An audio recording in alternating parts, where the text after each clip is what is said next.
बिस्मिल्लाहिर्रहमानिर्रहीम। अस्सलाम वालेकुम। यूट्यूब चैनल पर तारिक मतीन आपको खुश आमदीद कहता है। सबसे पहले आपसे वही दरखास्त कि अगर आप चाहें तो चैनल को सब्सक्राइब करें ताकि वो चीज़ें जो मैं चाहता हूं आप तक पहुंच सकें वो आप तक पहुंचें। CIA के डायरेक्टर विलियम जे बंस, अहम तरीन खबर है, ब्रेकिंग न्यूज़ है। विलियम जे बंस ने काबुल में अफगान तालिबान के नायब सरबराह मुल्ला अब्दुल गनी ब्रदर से मुलाकात की है, खुफिया मुलाकात की है। वॉशिंगटन पोस्ट की इस खबर को स्कूप करार दिया जा रहा है। वॉशिंगटन पोस्ट के बाद यह खबर आपको हर जगह मिल जाएगी, न्यूयॉर्क टाइम्स में मिल जाएगी, गार्डियन पर मिल जाएगी, फिर उसके बाद इंडियन जो वेबसाइट्स हैं उन पर आपको यह खबर मिल जाएगी। इंडियंस तो इस पर बाकायदा रोने की सी कैफियत में, सख्ते और सदमे की सी कैफियत में मुब्तला हैं। और यह खबर फिर तमाम पाकिस्तानी वेबसाइट्स पर भी इस वक्त अब अवेलेबल है। खुफिया मुलाकात हुई। खुफिया मुलाकात में विलियम जे बंस ने अमेरिका का जो केस इस वक्त अमेरिका तालिबान के सामने रख रहा है कि अमेरिका उस मुआहदे की जो तालिबान से किया गया वायलेशन चाहता है, अमेरिका इजाजत चाहता है, तालिबान से मदद चाहता है। वो अमेरिका जिसे बोरिस जॉनसन कह रहे थे कि धमकी दें तालिबान को, बताएं कि अगर उन्होंने ये किया तो हम उन पर पाबंदियां लगा देंगे। कुछ यूरोपीय मुमालिक थे, लेकिन जो बाइडेन के लिए मुश्किल तरीन कॉल थी, टफेस्ट कॉल थी। इन हालात में CIA के डायरेक्टर विलियम जे बंस, उन्होंने मुल्ला अब्दुल गनी ब्रदर से, तालिबान के नायब से मुलाकात की है। और यह मुलाकात इसलिए बहुत अहम है कि तालिबान के फॉर्मल टेक ओवर के बाद, जब से तालिबान ने पूरा अफगानिस्तान फतह कर लिया, अमरीकी फोर्सेस तो जा चुकी थी, अफगान फोर्सेस मार खाकर जगह जगह बगैर लड़े वो पीछे हट गई। और उसके बाद जो है वो काबुल फतह हो गया, पूरा अफगानिस्तान फतह हो गया। पंजशीर में भी इस वक्त लड़ाई जारी है और पंजशीर में अब जो अमरुल्लाह स्वाले है वो भी एतराफ कर रहा है कि शदीद मुश्किलात पेश आ रही हैं। तो इस सूरत हाल में विलियम जे बंस ने मुलाकात की है। इस मुलाकात के बारे में वॉशिंगटन पोस्ट ने लिखा, the meeting is the highest level face to face encounter between the Taliban and a Biden administration official since the militants seized the Afghan capital।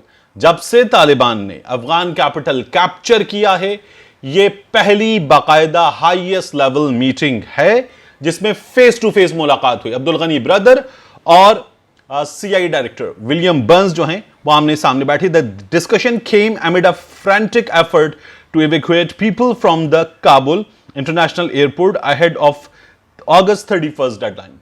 अगस्त 31 की जो डेडलाइन है उससे पहले ये अहम तरीन मुलाकात है। जो बाइडेन जो हैं वो मोहलत चाहते हैं कि 31 अगस्त के बाद भी ताउन जारी रखा जाए। तालिबान इस वक्त ताउन कर रहे हैं, अमरीकियों के इनखिला में मदद दे रहे हैं, नेटो फोर्सेस के इनखिला में मदद दे रहे हैं, जो ISAF फोर्सेस हैं, इंटरनेशनल सिक्योरिटी असिस्टेंस फोर्स, इन फोर्सेस के इनखिला में मदद दे रहे हैं तालिबान। और इस पर शुक्रिया तो अदा हो रहा है, लेकिन इन हालात में अब मजीद वक्त चाहिए।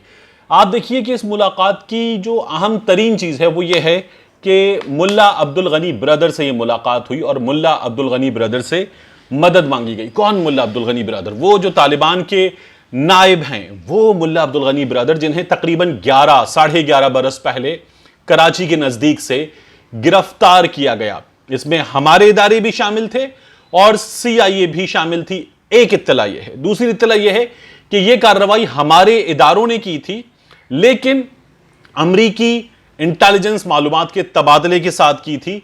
और उसके बाद मुल्ला अब्दुल गनी ब्रदर की गिरफ्तारी के बाद तालिबान ने जिस तरह से नाक में दम किया अमरीका की, जिस तरह से जिंदगी मुश्किल बनाई ISAF की, नेटो फोर्सेस की, अमरीकी फोर्सेस की, तो अमरीका मुसलसल भागने के बारे में सोच रहा था। इनकी रिहाई के हवाले से मुमकिन खबरें ये आ रही थी पहले भी कि ये 2013 में रिहा हो सकते थे, लेकिन रिहा नहीं हुए। अमेरिका मुसलसल अफगानिस्तान से निकलना चाहता था। फिर 2018 में ये खबरें आई कि ये निकल गए हैं और रिहाई हो गई है। और एक खबर ये आई कि ये गुज़श्ता बरस रिहा हुए हैं।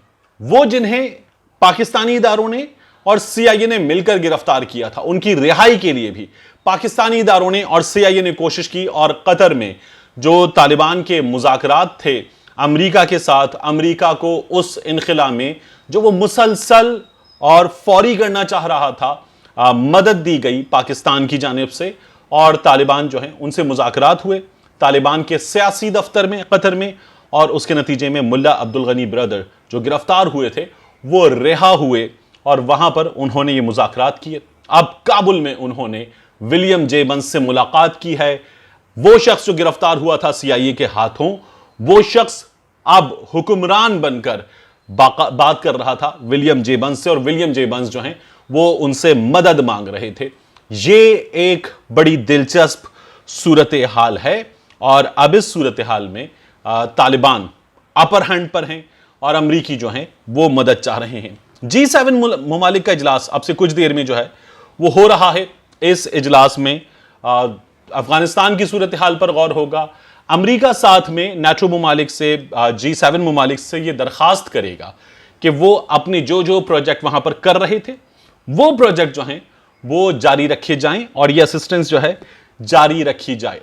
इस दौरान खबर आई, ये खबर जो है वो भारतीयों ने उड़ाई कि एक राब्ता हुआ है जो बाइडेन के दरमियान, नरेंद्र मोदी के दरमियान, और इस राब्ते में बात की गई है अफगानिस्तान की सूरत हाल पर।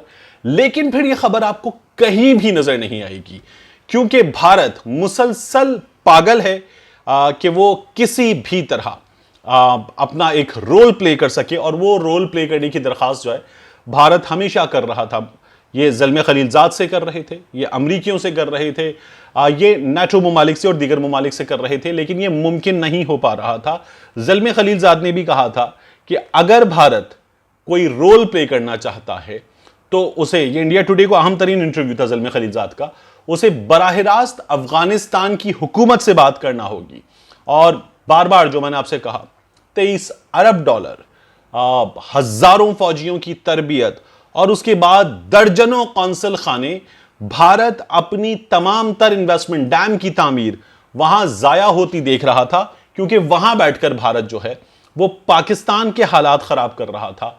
अब ये तमाम तर चीजें एक साथ कचरा हो गई हैं, और ये भारत के लिए बहुत ही नाकाबिले बर्दाश्त बात है। तालिबान ने आज भी जवाब दे दिया है। अमेरिका की इस दरखास्त का, विलियम जे बंस की मुलाकात की खबर आने के बाद भी तालिबान ने जवाब दे दिया है कि हम इस डेडलाइन को आगे नहीं बढ़ाएंगे। आपके पास 6-7 दिन हैं, इन 6-7 दिनों में मुकम्मल करें अपना इनखिला, लपेटें बोरिया बिस्तर और रवाना हो जाएं। इन दिनों को आगे बढ़ाया जाए, ये मुमकिन नहीं है। ये सुहेल शाहीन की जानिब से, ज़बीउल्लाह मुजाहिद की जानिब से बता दिया गया है। ये तालिबान ने कल भी बताया था, अब भी बताया है। तो कोई भी चीज़ तालिबान की जानिब से तब्दील नहीं हुई है, तालिबान अपनी जगह मौजूद हैं। इसका नतीजा 2 सूरतें हैं। एक नतीजा ये होगा कि अमेरिका ये कहे, धमकी दे कि हम अपनी फोर्सेस जो हैं उनके ज़रिए लड़ सकते हैं, यह अब पॉसिबल नहीं है। अफगान उमूर को जानने वाले बताते हैं कि यह अब पॉसिबल नहीं है। दूसरी इसकी पॉसिबिलिटी यह है कि अमेरिका जो है वो तालिबान पर पाबंदियों की बात करे, और उन पाबंदियों के नतीजे में तालिबान को डराए धमकाए कि हम आपके लिए मुश्किल बना देंगे मुल्क चलाना। ये भी कोई इतना फिजिबल नहीं है, क्योंकि अमरीकी शहरी वहाँ मौजूद हैं। अभी धमकियाँ देना अमेरिका के लिए आसान नहीं होगा। तीसरी पॉसिबिलिटी, जो काबुल में आज एक पाकिस्तानी सहाफ़ी से मेरी बात हुई, उनका ये कहना था कि गो के तालिबान पूरा जोर दे रहे हैं, but they are playing their cards really well, तो वो मुमकिन है इस बात पर आमादा हो जाएं और 31 अगस्त की इस डेडलाइन में कुछ तौसी हो जाए, और उस तौसी के नतीजे में अमेरिका, NATO फोर्सेस और जो अमेरिका के इत्तेहादी हैं वो अपने शहरियों का इनखिला मुकम्मल कर सकें। अहम तरीन खबर थी, ये ब्रेकिंग न्यूज़ मुझे आप तक पहुंचानी थी। मिलते हैं इंशाल्लाह आपसे अगले व्लॉग।